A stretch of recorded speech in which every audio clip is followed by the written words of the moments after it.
Shalom, selamat siang Bapak. Saya atas nama Anggedan Totama Ama dengan NIM 1903030102 jurusan Sosiologi semester 2 kelas C. Di video kali ini saya akan menjelaskan tentang 3 tahap proses perkembangan manusia menurut Auguste Comte. Yang pertama, tahap teologis, yaitu tahap teologis yang merupakan tahap di mana manusia mempercayai bahwa fenomena yang terjadi di dunia merupakan kuasa dari Tuhan atau dewa-dewa.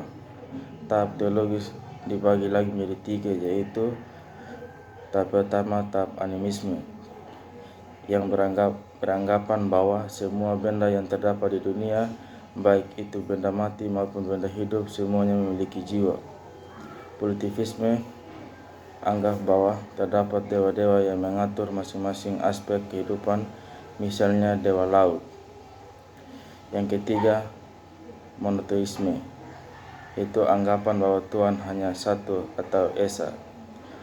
Yang kedua, tahap metafisis. Tahap metafisis merupakan tahap di mana manusia percaya akan kekuatan-kekuatan di atas manusia, contohnya kekuatan gaib.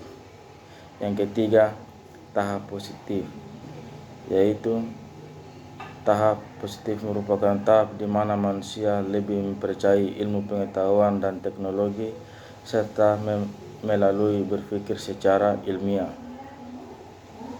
Auguste Comte mengeluarkan suatu pemikiran tentang 3 tahap perkembangan pola pikir manusia, dimulai dari yang sederhana hingga tahap pemikiran yang lebih kompleks. Menurut Auguste Comte, saat ini manusia sedang memasuki tahap peradaban positif, sehingga Auguste Comte dikenal dengan sebutan Bapak Positivisme. Auguste Comte mengartikan positif sebagai hal yang nyata dari tidak khayal. Ia menolak ilmu teologi dan metafisika, sehingga menurutnya manusia harus mengarah kepada kemajuan ilmu pengetahuan dan teknologi. Soal yang kedua, itu jenis-jenis solidaritas, teori bunuh diri, atau sistem sosial dan fakta sosial menurut Durkheim. Jenis yang pertama yaitu jenis sosial. Menurut Durkheim, masyarakat mengalami perkembangan dari masyarakat sederhana menuju masyarakat modern. Masyarakat sederhana memiliki bentuk solidaritas sosial yang berbeda dengan bentuk solidaritas pada masyarakat modern. Terdapat 2 bentuk solidaritas yang berkembang pada masyarakat, yaitu solidaritas sosial mekanik dan yaitu masyarakat sederhana mengembangkan bentuk solidaritas sosial mekanik. Solidaritas sosial mekanik adalah sistem komunikasi serta ikatan masyarakat yang memiliki rasa perasaan yang sama, memiliki kecenderungan yang sama. Masyarakat lebih didominasi dengan keseragaman atau homogen, dan jika di antara anggota masyarakat yang ada yang kehilangan, maka tidak memiliki pengaruh besar yang berdampak pada diri kelompok masyarakat tersebut. Yang kedua, solidaritas sosial organik, yaitu masyarakat mengembangkan solidaritas sosial organik. Solidaritas organik merupakan bentuk solidaritas yang mengangkat masyarakat kompleks, yaitu masyarakat yang mengenal pembagian kerja yang rinci dan dipersatukan oleh saling menggantungkan antara bagian. Setiap anggota menjalankan peran yang berbeda dan saling bergantungan seperti pada hubungan antara organisme biologis. Yang kedua, dalam Suicide, yaitu Durkheim mencoba melihat hubungan lingkungan sosial dan fenomena bunuh diri. Durkheim mengkaji data statistik angka bunuh diri di wilayah Eropa Barat dan menemukan sesuatu yang menarik. Wilayah yang mayoritas penduduknya memeluk agama Kristen Protestan memiliki angka bunuh diri yang relatif lebih tinggi dibandingkan dengan wilayah yang mayoritas penduduknya memeluk agama Kristen Katolik. Durkheim kemudian menyimpulkan bahwa rendahnya solidaritas di antara pemeluk agama Kristen Protestan yang cenderung lebih individualis dan krisis merupakan penyebab utama tingginya angka bunuh diri di wilayah tersebut. Durkheim menggunakan istilah egoistik untuk menyebutkan bunuh diri yang terjadi akibat rendahnya tingkat solidaritas di masyarakat. Sebagai contoh, seorang laki-laki yang memiliki untuk mengakhiri hidupnya setelah ditinggalkan oleh kekasihnya dapat dikatakan telah melakukan bunuh diri egoistik. Lebih lanjut, Durkheim menyadari bahwa tingginya tingkat solidaritas di masyarakat juga dapat memicu seseorang untuk melakukan bunuh diri. Durkheim menyebutkan bunuh diri yang terjadi akibat tingginya tingkat solidaritas di masyarakat sebagai bunuh diri altruistik. Bom bunuh diri yang dilakukan oleh kelompok radikal keagamaan dapat dikategorikan sebagai bunuh diri di altruistik. Selain faktor solidaritas, Durkheim menemukan bahwa ketatnya regulasi yang berlaku juga turut mempengaruhi angka bunuh diri di sebuah wilayah. Sebagai contoh, ketatnya aturan di penjara dapat memicu narapidana untuk melakukan bunuh diri. Durkheim menyebutkan bunuh diri yang terjadi akibat ketatnya regulasi yang berlaku sebagai bunuh diri atau fatalistik. Sebaiknya longgarnya regulasi juga dapat memicu seorang untuk melakukan bunuh diri. Durkheim menyebut bunuh diri yang terjadi akibat longgarnya regulasi yang berlaku sebagai bunuh diri atau otonomik. Contohnya dari bunuh diri otonomik adalah bunuh diri yang dilakukan oleh orang-orang yang bingung dan tidak memiliki tujuan hidup. Yang ketiga, Durkheim menggambarkan dua jenis sistem sosial mekanis dan sistem sosial organik. Masyarakat kuno memiliki sistem mekanis, sedangkan dalam masyarakat modern kita menemukan sistem sosial organik. Yang sistem sosial memiliki beberapa karakteristik, di antaranya yaitu sistem terhubungnya dengan pluralitas aktor individu. Ini berarti bahwa suatu sistem atau sosial tidak dapat dianggap sebagai akibat dari aktivitas suatu individu. Ini sosial tidak dapat dianggap sebagai akibat dari aktivitas satu individu, adalah hasil dari berbagai kegiatan individu. Untuk sistem atau sistem sosial, interaksi beberapa individu harus ada di sana. Tujuan dan objek interaksi manusia atau kegiatan aktor individu tidak boleh tanpa tujuan atau tanpa objek. Kegiatan-kegiatan ini harus sesuai dengan tujuan dan objek tertentu. Ekspresi hubungan sosial yang berbeda munculnya sebagai akibat dari interaksi manusia. Keteraturan dan pola di antara berbagai unit hanya datang bersama-sama dari berbagai untuk konsisten dari sistem sosial tidak harus menciptakan sistem sosial. Itu harus sesuai dengan pola pengaturan dan ketertiban.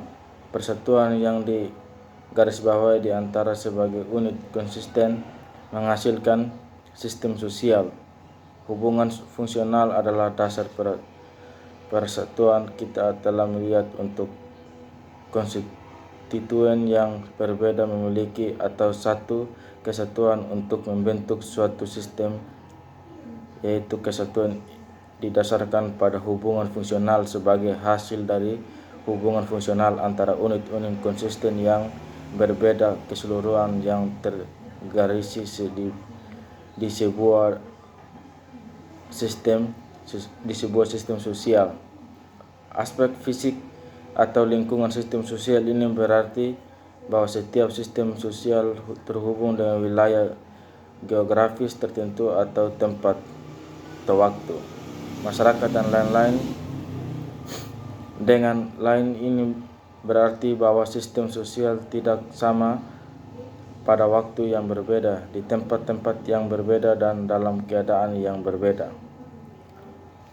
Yang keempat, kata fakta sosial. Yang pertama, diperkenalkan pada abad ke-19 oleh sosiolog Prancis yang bernama Emile Durkheim. Durkheim menyatakan bahwa sosiologi harus menjadi ilmu dari fakta sosial yang membicarakan sesuatu yang umum, yang mencakup keseluruhan masyarakat dan berdiri sendiri serta terpisah dari universalitas individu. Fakta sosial ini diartikan sebagai gejala sosial yang abstrak, misalnya hukum, struktur sosial, adat kebiasaan, dan nilai norma.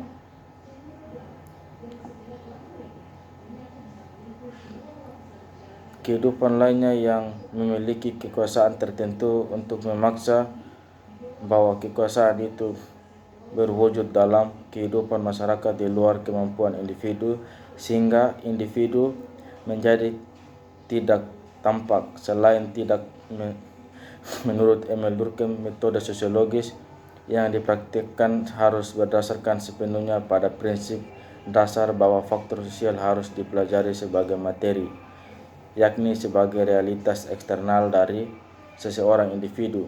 Jika tidak ada realitas di luar kesadaran seseorang individu, sosiologi sepenuhnya kekurangan materi.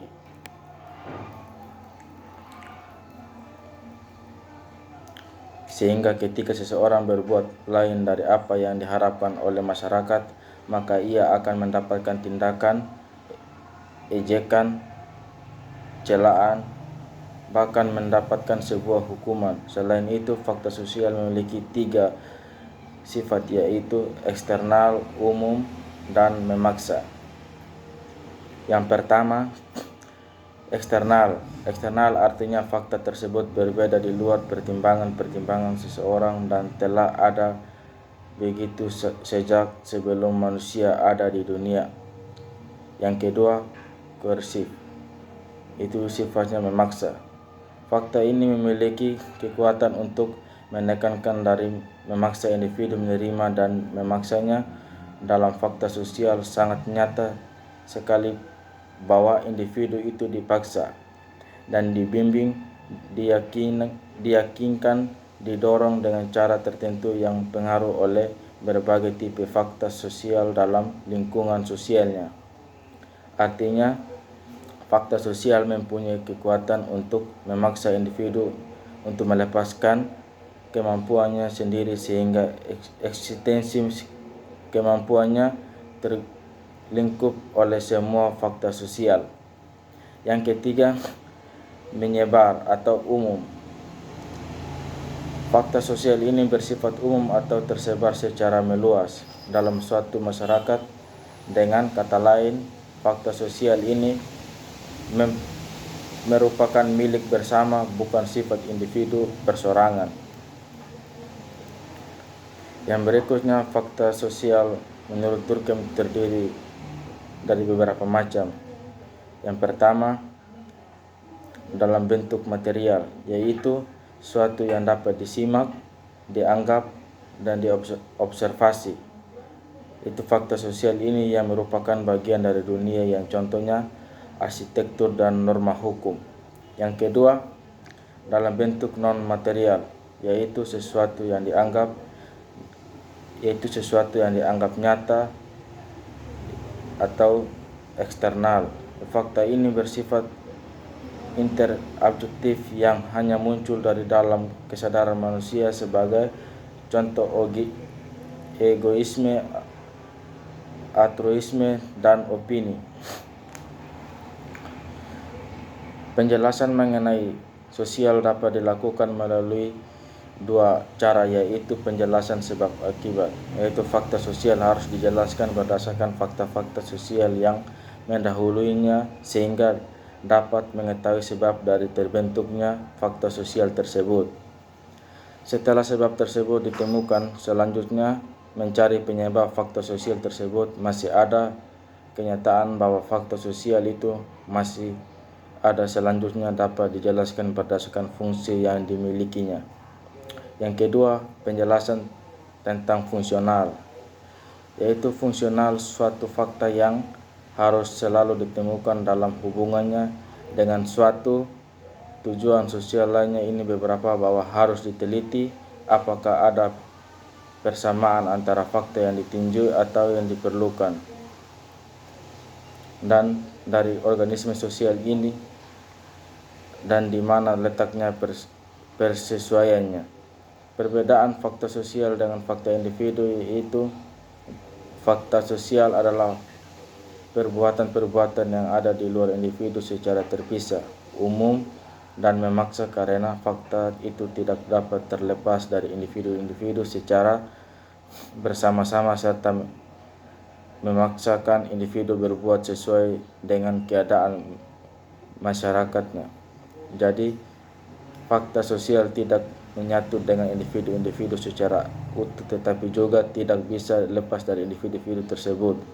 Inti dari fakta sosial ini yaitu ada tinjauan yang dilakukan disebab karena adanya pola dalam hubungan sosial itu sendiri. Yang kedua, fakta individu.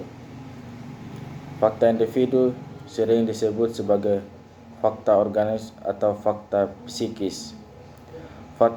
Fakta organis ini merupakan tindakan yang dilakukan dengan didasarkan kesadaran individu sehingga tidak ada bentuk intervensi dari luar yang memaksa seseorang untuk melakukan tindakan tersebut karena tidak melakukan sebuah pola dan sistem.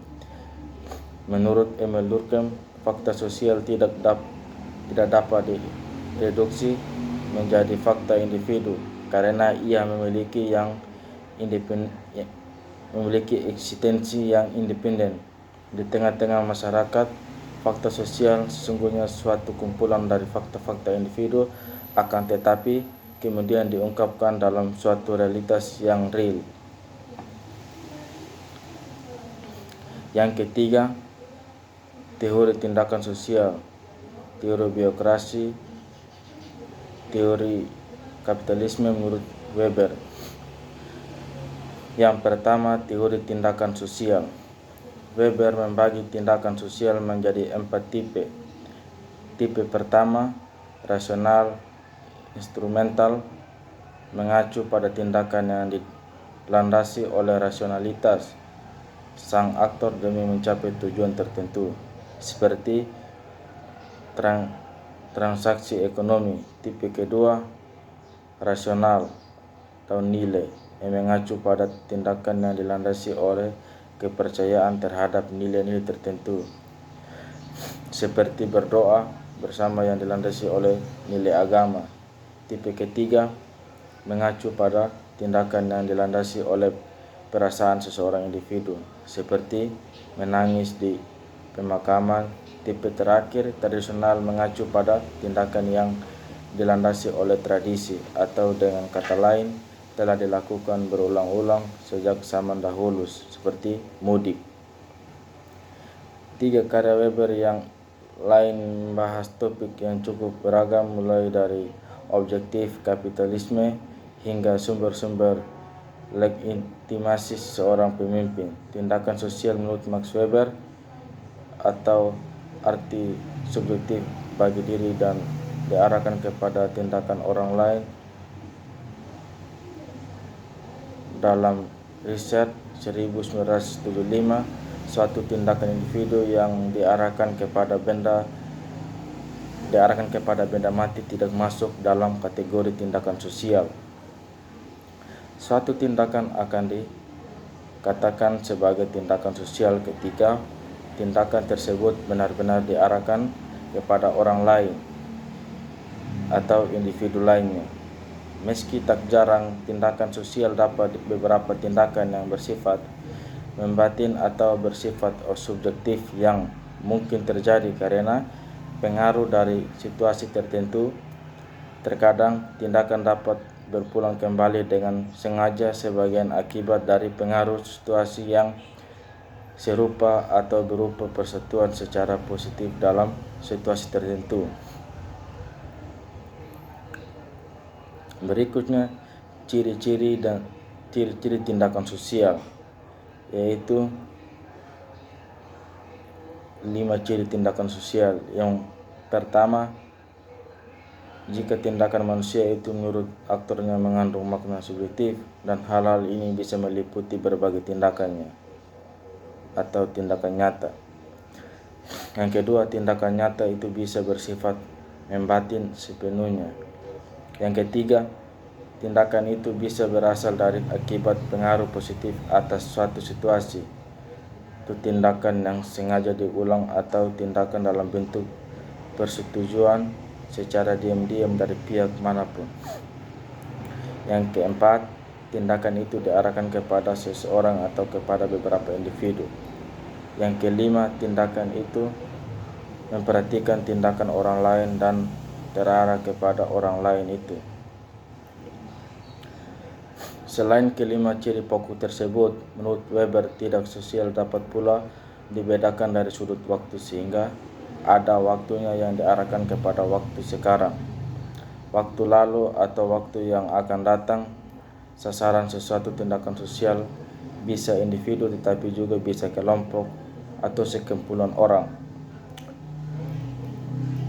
Tipe tindakan sosial yang pertama, tindakan rasionalitas instrumental, yaitu tindakan ini merupakan suatu tindakan sosial yang dilakukan seseorang didasarkan atas pertimbangan dari pilihan sadar yang berhubungan dengan tindakan itu dan ketersediaan alat yang digunakan untuk mencapainya. Contohnya, seseorang siswa yang sering terlambat dikarenakan tidak memiliki alat transportasi. Akhirnya ia membeli sepeda motor agar ia datang ke sekolah lebih awal dan tidak terlambat.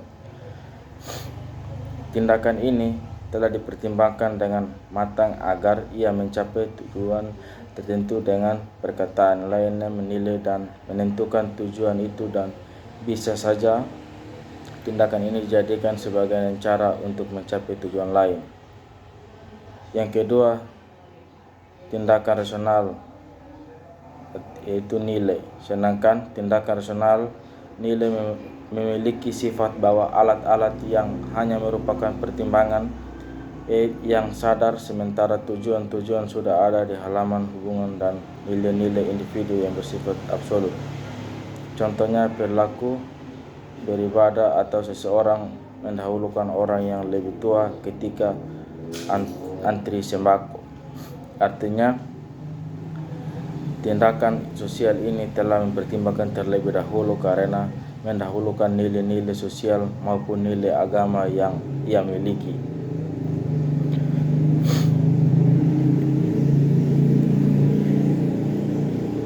Yang ketiga, tindakan efektif atau tindakan yang dipengaruhi emosi. Tipe tindakan ini yaitu lebih didominasi perasaan atau emosi tanpa refleksi intelektual atau rencana sadar. Tindakan efektif sifatnya spontan, tidak rasional, dan merupakan ekspresi emosional dari individu. Contohnya, hubungan kasih sayang antara dua remaja yang sedang jatuh cinta atau sedang di mabuk asmara. Tindakan ini biasanya atas rangsara dari luar yang bersifat otomatis sehingga bisa berarti. Yang keempat, tindakan tradisional atau tindakan karena kebiasaan. Dalam tindakan jenis ini, seseorang memperlihatkan perilaku tertentu karena kebiasaan yang diperoleh dari nenek moyang tanpa infleksi yang sadar atau perencanaan. Tindakan pulang kampung di saat Lebaran atau Idul Fitri. Yang berikutnya, teori birokrasi. Birokrasi berhubungan dengan organisasi masyarakat yang disusun secara ideal. Birokrasi dicapai melalui formalisasi aturan, struktur, dan proses di dalam organisasi. Para teoretikus klasik seperti Foyal 1949, Taylor 1911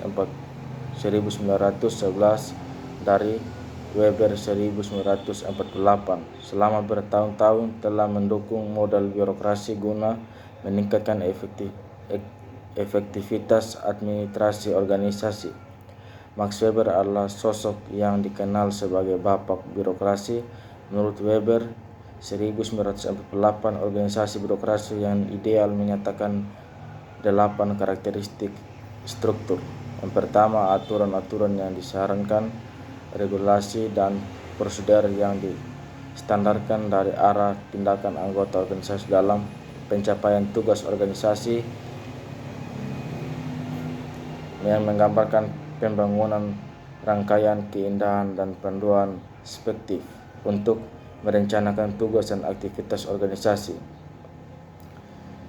Spesialisasi peran anggota organisasi memberikan peluang kepada divisi bekerja untuk menyadarkan aktivitas dalam kesadaran tugas yang rumit.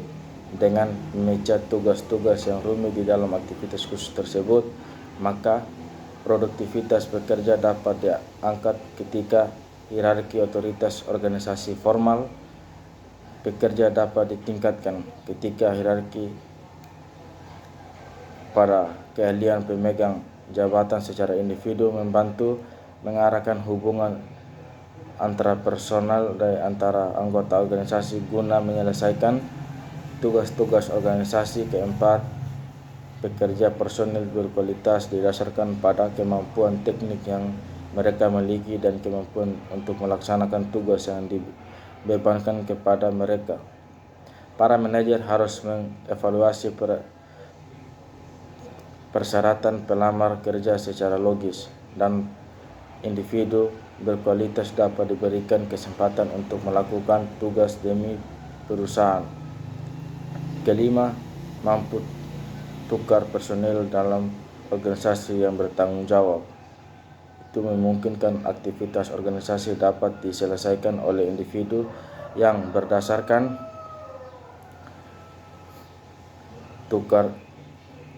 mampu tukar, menekankan pentingnya tugas organisasi yang relatif dibandingkan dengan anggota organisasi tertentu yang melaksanakan tugas-tugasnya.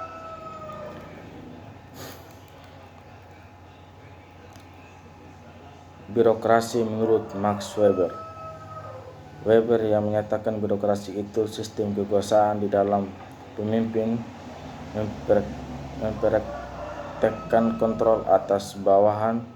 Sistem birokrasi menekankan pada aspek atau disiplin. Sebab itu, Weber juga memasukkan birokrasi sebagai sistem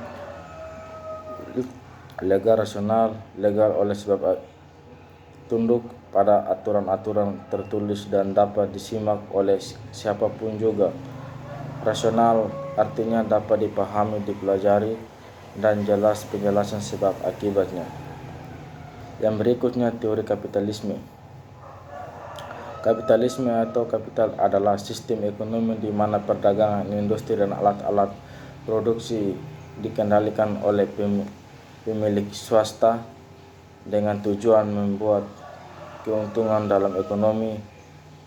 Yang memiliki modal biasanya melakukan usaha untuk meraih keuntungan sebesar-besarnya.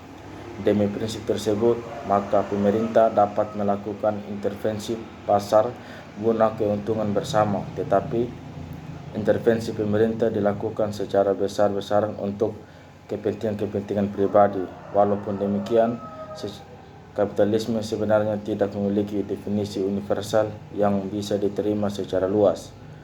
Beberapa ahli mendefinisikan kapitalisme sebagai sebuah sistem yang mulai berlaku di Eropa pada abad ke-16 hingga pada abad ke-19, yaitu pada masa perkembangan komersial Eropa di mana sekelompok individu maupun kelompok dapat bertindak secara suatu badan tertentu yang dapat memiliki maupun melakukan perdagangan benda miliki pribadi, terutama barang modal seperti tanah dan manusia guna proses perubahan dari barang modal ke barang jadi.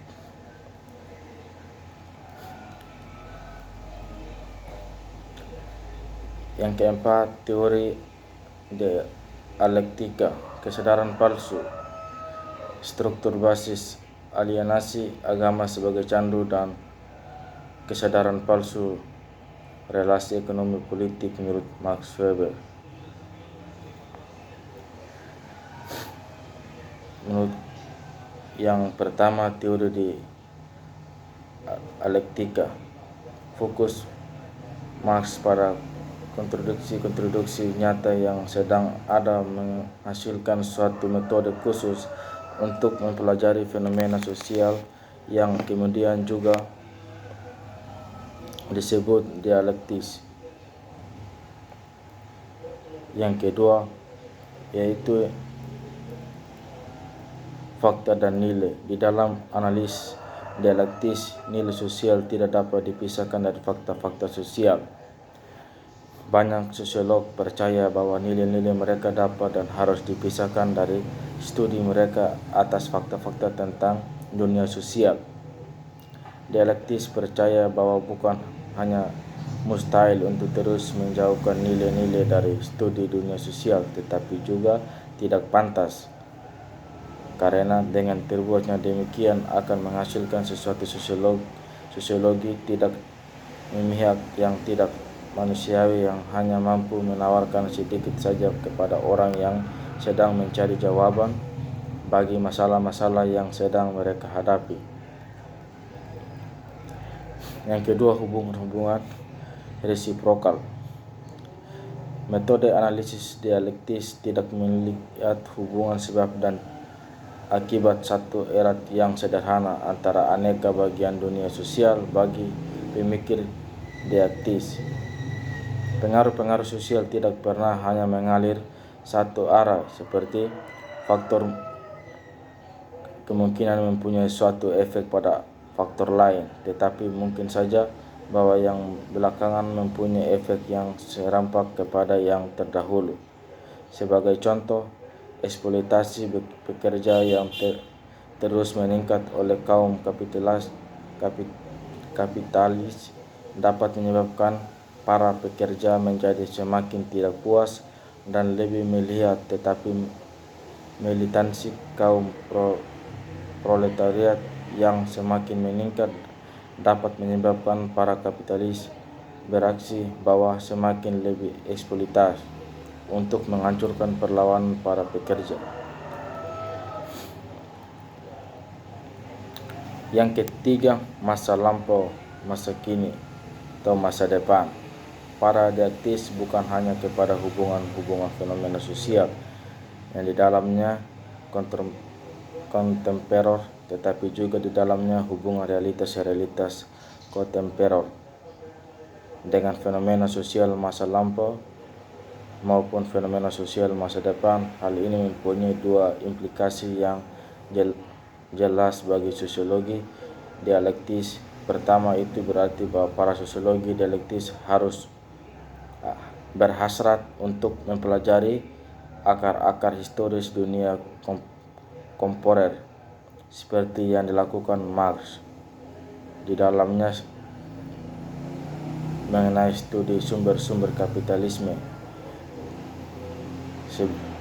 Sebenarnya para pemikir dialektis sangat kritis terhadap sosiologi modern untuk kegagalan melakukan banyak riset historisnya. Kedua, banyak pemikir dialektis menyusun diri dengan tren-tren sosial agar dapat memahami arah yang mungkin ada dalam masyarakat di masa depan.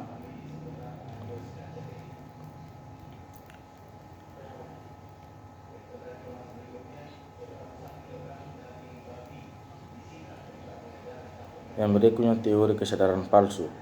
Marx melihat kesadaran palsu sebagai produk dari suatu sistem sosial yang tidak sama dikendalikan oleh minoritas yang kuat dari elit. Kesadaran palsu ini kelangkaan pekerja yang mencegah mereka dan melihat kepentingan kolektif mereka dan kekuasaan diciptakan oleh hubungan material dan nilai-nilai dari mereka yang mengendalikan sistem dan dengan sosial lembaga dan bagaimana mereka berfungsi dalam masyarakat.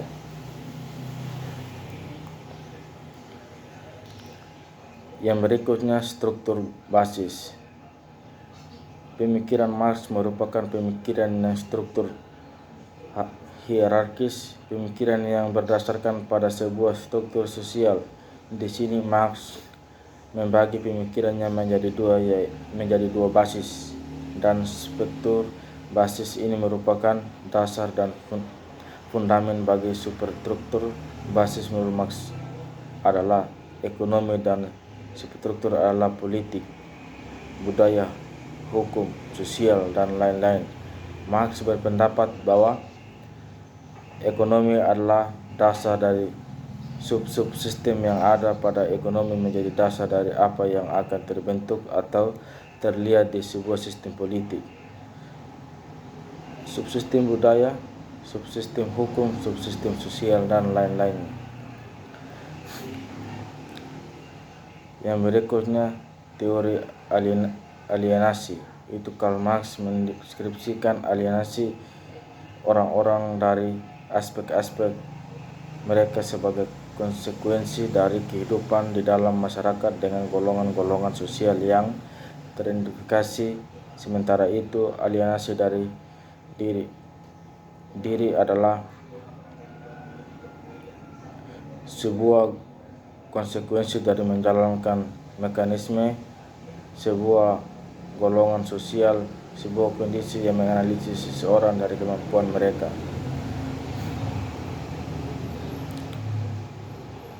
Yang berikutnya, agama sebagai candu dan kesadaran palsu. Bagi Marx, agama merupakan medium dari ilusi sosial. Dalam agama tidak ada pendasaran yang real objektif bagi manusia untuk menjadi pada kekuasaan supernatural. Ia justru bahwa agama tidak berkembang karena ada kesadaran dari manusia akan bebas sejati, namun karena kondisi yang diciptakan oleh orang-orang yang memiliki kuasa untuk melenggangkan kekuasaannya. Propaganda inilah yang disebut sebagai candu bagi masyarakat. Berkaitan dengan hal ini, Marx mengkritik agama Kristen yang telah mempropagandakan etika keterdudukan. Dalam etika keterdudukan ini, manusia hanya bisa terhadap segala aturan yang dilegitimasi sebagai aturan dari Allah.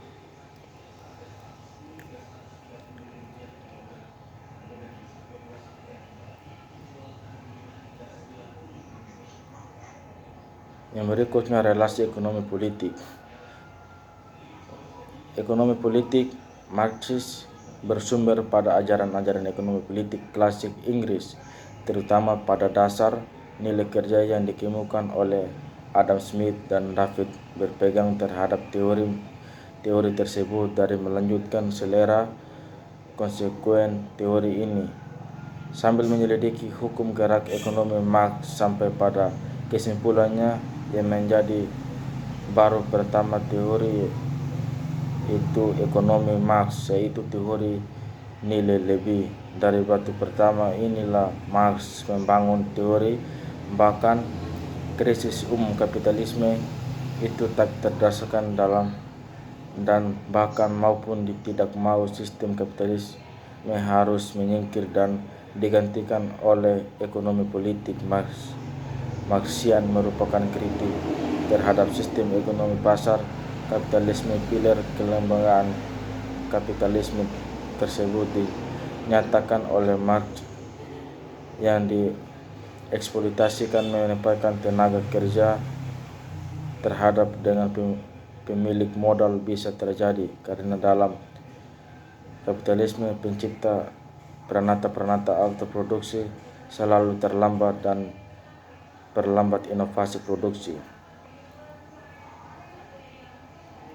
Sekian dari hasil presentasi saya, terima kasih.